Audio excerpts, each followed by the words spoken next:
Well, good morning. Actually, it's just afternoon, and I thought I'd make this video for all of you out there wondering, now that it's getting cooler, what do we do with our yard? Because landscaping is important to add value to your house. I'd like to add value to you so that you can have an easier job of maintaining what we're doing. One thing I've done, and there's lots of books and publications on what to do. Nowadays, I'm not sure any of you actually read those. I do. Or I did at the beginning here, the first 5 years, to get a handle on that. Took the Master Gardening course.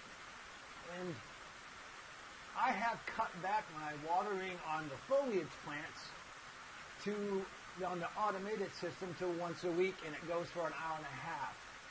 There are some theories that you should water frequently for 30 minutes or 15 minutes twice a day. That keeps the roots very high on the soil. Sun can beat them and cook them. Master gardeners around the Southwest all agree longer watering times with a drip system so it doesn't flood, and less often. That gets the plant drought tolerant, and it really makes it work better, and ease of maintenance, and saves on water. Now, the cacti that are planted all around the house are not on a drip system. I water them by hand manually late spring, summer, early fall. And then in the wintertime, coming up soon before it's really winter, I won't water them at all, and they go dormant for the real cool parts of the winter. And that's just fine. Cacti do not root well this time and going forward until late spring when it's warm again. Believe it or not, cacti really need heat to root fast and well. Sun is okay, but it's not the prime ingredient. Heat is, and we're losing that. Just so you know, you probably can hear the waterfall. The pool's down to 74 from 88. Probably not going to do much but dip my feet in and sitting on the edge. But it's crystal clear and it's really pretty, and that's what I like it for. I call it waterfront property the rest of the year here. So I've cut back watering, one thing for sure. The cacti in pots, the bigger ones, I'm probably going to water every 2-3 weeks now, and in the winter, not at all. The ones that are in the smaller pots, they've been in them for a year, so it's still a weekly basis. I've cut back from 2 times a week. And in the real cold winter, I'll skip it altogether. When in doubt, don't water cacti. And I change the watering cycle on foliage. Usually I have it through the summer in the evening, around midnight, so that the sun won't evaporate it off so fast before it has a chance to sink. Now I'm going to reset my system to be mid-late morning when it's a little warmer than it was through the evening, not 60 degrees or 50 or 30 anymore, it's probably 70. And that's a great time to have water go into the root system so it take it through the day. Okay, enough about watering. You can figure that out. If you live in colder climates, things are going to change a whole lot different from you. And if you have underground irrigation where it freezes, you know you need to drain that and put a pump to it and blow air through it to get it out, or you'll have broken pipes wherever they go. Okay, so another easy publication to read and to really enjoy is called Phoenix Home and Garden. Lord, I've been subscribing to this since we arrived here, gave it as gifts to a whole bunch of people for them to see where we live. And in the back, it's got a yard work checklist, and it has lots of things in there that doesn't talk about watering much and some of the neat tricks about cacti, but it does say what's the time now in October to plant in the low desert, the mid-desert, and the high plains desert of Arizona. And right now, landscape plants, including cacti that are rooted, are okay to plant. I probably would do it during the daytime. Ones, still in the 90s, high 80s in the daytime, so I might do it early, mid-morning, and make sure you water it. But when you first transplant it, that gets air out of the soil. Plant roots need air, but not in the same abundance that we do. So that's any kind of nursery plant is okay to plant now. Usually they say fall's a good time.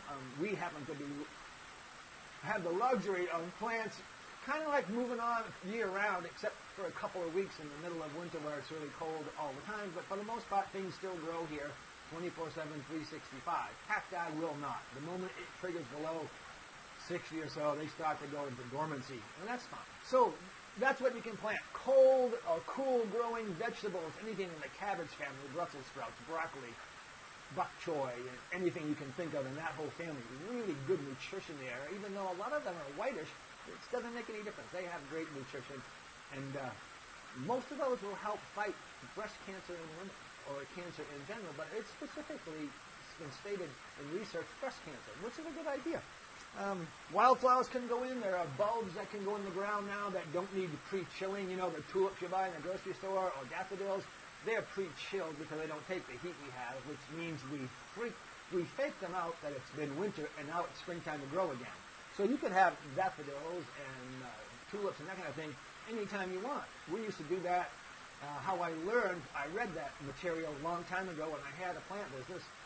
And as a side here, we will get back to some more business tips on how to grow your business and scale it up. But I tested it. You know, we would buy bulbs and put them in the soil, get them slightly damp, put them in the fridge for a week or two, sometimes 30 days, and lo and behold, you pop it out, and their blooms pop right up pretty quickly once it's warmed up. So you can fake them out, but some of the bulbs that I'm going to read this list that do not need pre-chilling are these. Amaryllis, Babinia, the bearded iris, Dutch iris, freesia, rain lily, oxalis, and there's many more. You'll see them in some of the nurseries and retail outlets like Lowe's or Home Depot coming up in a bit.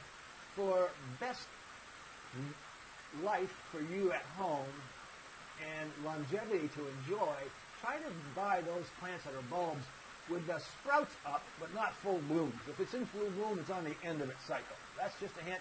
The blooms will come up slowly or all at once you get them home. Depends what temperature you keep your house at. But you'll enjoy it longer if you don't buy them already flourished or flushed with flowers, because then it's on the end cycle.